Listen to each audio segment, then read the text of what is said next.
I think especially when someone is being bullied, it's quite ironic. I realized that when someone is being bullied, all the more that other people don't choose to maybe interact with the victim even more. Rather than bottling up all your feelings and expressing yourself in the wrong way. If the bully keeps adding on to that negative stuff, keeps saying negative stuff to that person, I feel like their mental state is really damaged.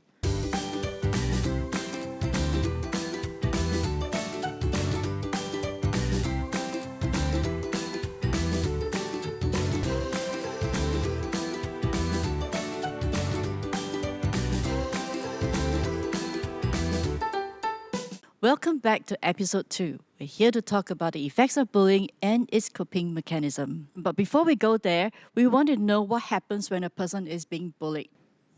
When someone is being bullied, they might take it to heart and be sad and have a lot of negative emotions.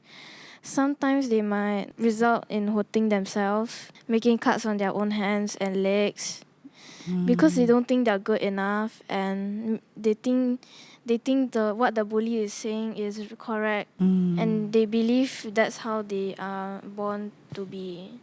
People who are more optimistic, they will ignore the bully or just tell the teacher because it doesn't really matter to them and they are confident of themselves. Some people react immediately by telling the teacher or posting it online to raise awareness. Or sometimes they might wait for something to happen because they think they cannot do anything about it. I think especially when someone is being bullied, it's quite ironic, but I think I realized that when someone is being bullied, all the more that other people don't choose to maybe interact with the victim even more. So in school, it's quite common for other students or bystanders to choose not to interact with the victim because it seems that, if you're interacting with the victim, you might be subject to the bullying itself. So because of that fear of being subjected, making yourself being subject to the bullying, more people are more likely to just not interact with the victim. And so this deprives the victim of the support because the victim thinks that, there's no one backing me up, there's no one to help me. So all the more they turn to such negative ways of coping with the bullying because they don't think there's anyone to support them. When the victims don't receive the support they need, at times when they start bottling up all the feelings, they might just you might just see them outbursting in class or wherever, and then the situation won't be very nice because you'll see them it's like a wretch, and then it will just worsen the situation, and the bullies would see them as more vulnerable characters and they will just keep bullying them. Okay, so if someone gets bullied, from my perspective, if the bully keeps adding on to that negative stuff, keeps saying negative stuff to that person, I feel like their mental state is really damaged. And because of that, a lot of times I feel like they feel like whatever they do or what they want to do is not worth it because they're not good enough. So a lot of times when I see people getting bullied, sometimes I see they don't try on their exams, or they don't study, they don't sleep and try to be productive, or they sleep in class, stuff like that. I really feel like that's just, sometimes it could be a cry for help, but I also feel that it's more of them not being able to in the first place because they feel like they can't. You're quite right to point it out that they feel that they are not able to, and they feel helpless. And when they feel helpless, they will start to withdraw, and they will also start to miss school and not want to go to school. And sometimes, like what Jess said just now, that sometimes they hurt themselves by cutting, self-harming. And some of them will stop eating and they have eating disorder. So these are common effects of people who are being bullied, not just in the school, but also at workplace that we have seen that. In some organizations and employees who get bullied in the similar way, they also will have the same kind of effects and they don't want to go to work. Hi, I'm Poyok. I'm an education consultant and I work with both primary school as well as secondary school kids. It's very sad to see bullying happening. And I think one of the things that is very rampant is that bullies know how to choose the victims. So if you see loners in school, you see that they're usually the ones who get bullied because the bullies know that there's no one who's going to speak up for them or help them.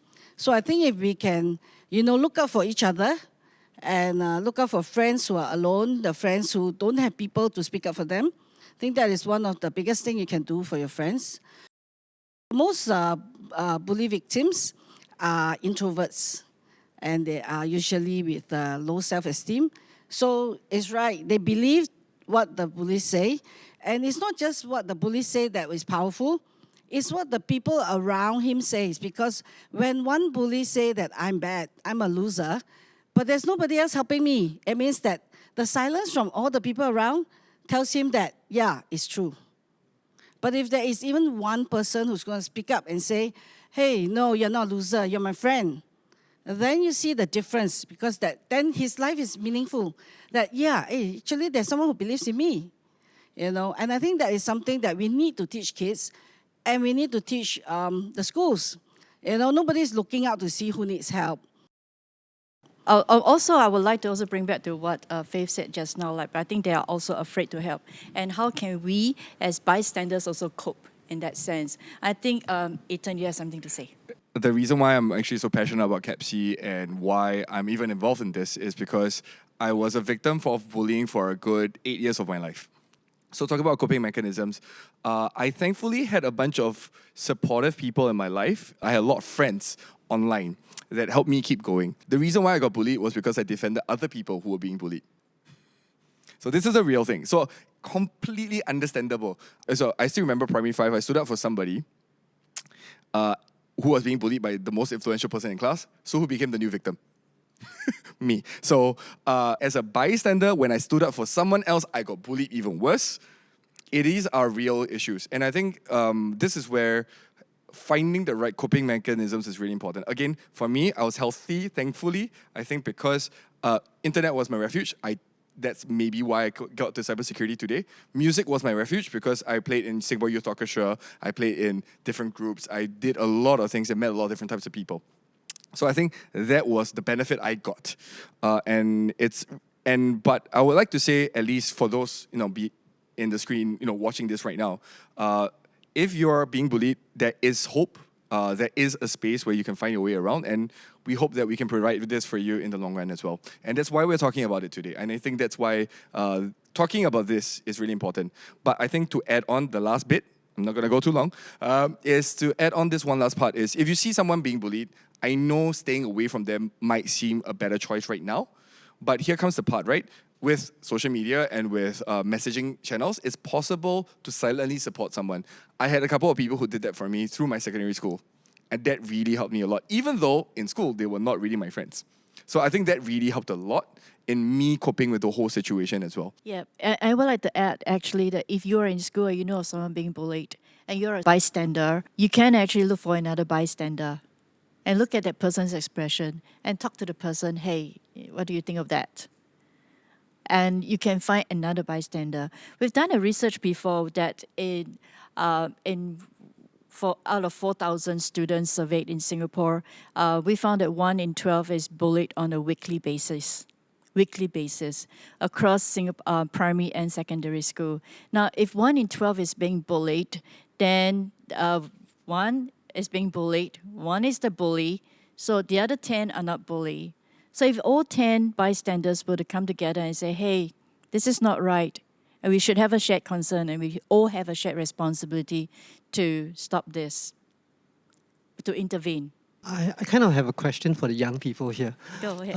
I think in the spirit of coping mechanisms and also in the spirit of listening to the youth, how do you guys cope? Are there any interesting coping mechanisms that you observe among your friends? And I know that the ways that you all help each other or help yourself, or I won't even say help, the word is cope, right? Cope is not exactly help. Hope is lessen the pain. What can you share with us that we all do not know about already?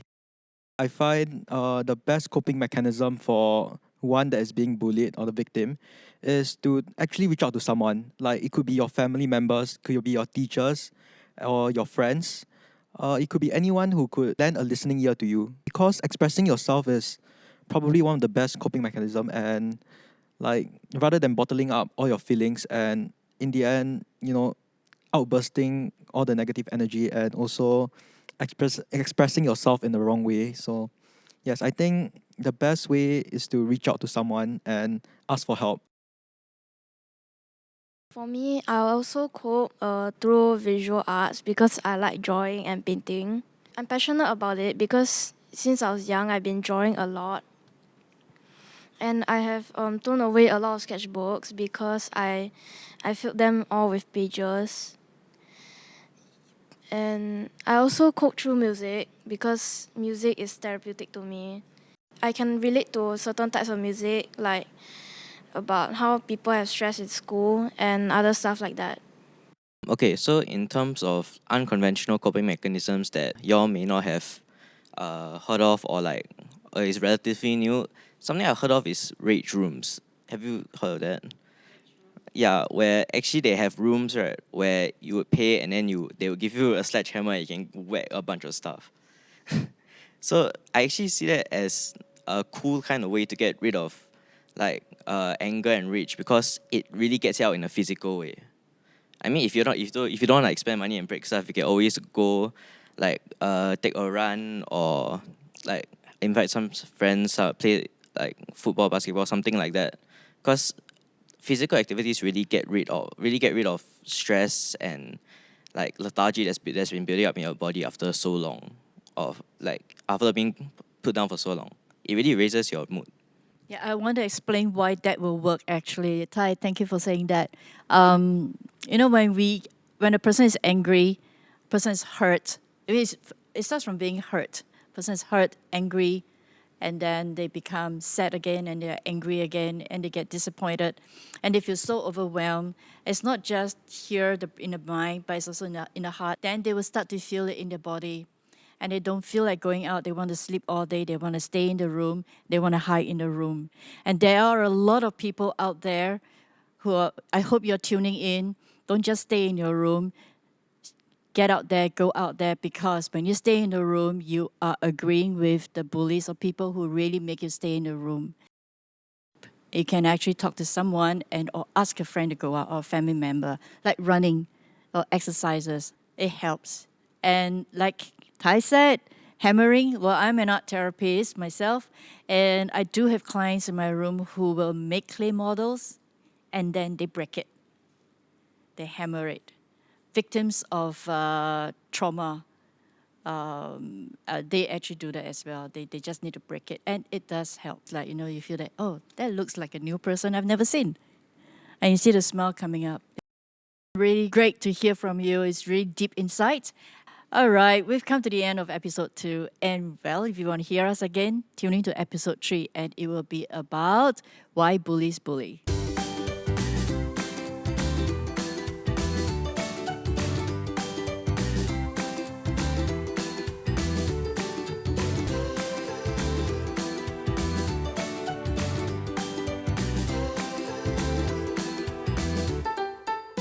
Bullying has gone beyond the neighborhoods and the schoolyards. In this digitally hyper-connected world, bullying can happen anytime, anywhere. Cyberbullying is a form of bullying with the use of digital technologies. Though it is online, it does not mean that it can only inflict harm on our mental and emotional health, but it can also translate to physical harm. This roundtable discussion is co-organized by the Center for Cybersecurity, the Coalition Against Bullying for Children and Youth, and us, CABCY. This initiative is part of our larger effort to keep our children safe online while helping them build cyber resilience. If our future is our children, by helping them become immune in cyberspace, then we ensure that all the benefits technologies bring can become benefits for all. Our mission at CABCY is to build a safer tomorrow for everyone.